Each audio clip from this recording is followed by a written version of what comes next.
শুরু করি। শুরু করবো। আসসালামু আলাইকুম। আজকে হচ্ছে আপনাদেরকে দেখাবো কম্প্রেসরের ওভারলোড হচ্ছে অতিরিক্ত হিট হলে কিভাবে হচ্ছে কম্প্রেসরকে বন্ধ করে দেয়। এই যে ওভারলোডের ভিতরে দেখেন আমাদের একটা কন্টাক্ট পাত দেওয়া আছে। এই পাতটা আমরা যখন ফিজিক্যালি হচ্ছে একটা হিট দিব গ্যাস লাইটের মাধ্যমে, তখন এটা গরমের কারণে পাতটা ডিসকানেক্ট করে দিবে। নর্মাল অবস্থায় কি ওভারলোডে কন্টিনিউটি থাকবে, আর যখন অতিরিক্ত হিট হবে অথবা অতিরিক্ত বিদ্যুৎ প্রবাহিত হবে তখন ওভারলোডটা বন্ধ হয়ে যাবে। সেই জিনিসটাই হচ্ছে আমরা আজকে বাস্তবে দেখব।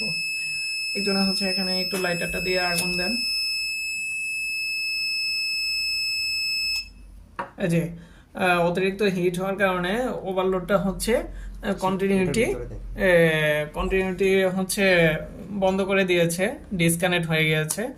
এখন ওভারলোডটা যখন আবার ঠান্ডা হবে পূর্বের জায়গায় হচ্ছে ফিরে গিয়ে কম্প্রেসর মোটরটাকে চালু করে দিবে। সেই পর্যন্ত আমরা একটু অপেক্ষা করি। এই যে এটা ঠান্ডা হওয়ার পরে আমার ওভারলোডটা হচ্ছে কন্টাক্ট দিয়েছে এবং আমার এখানে কন্টিনিউটি দেখাচ্ছে। ধন্যবাদ আপনাদের সবাইকে। পরবর্তীতে আমরা নেক্সট ভিডিও নিয়ে আপনাদের সামনে হাজির হব। আসসালামু আলাইকুম।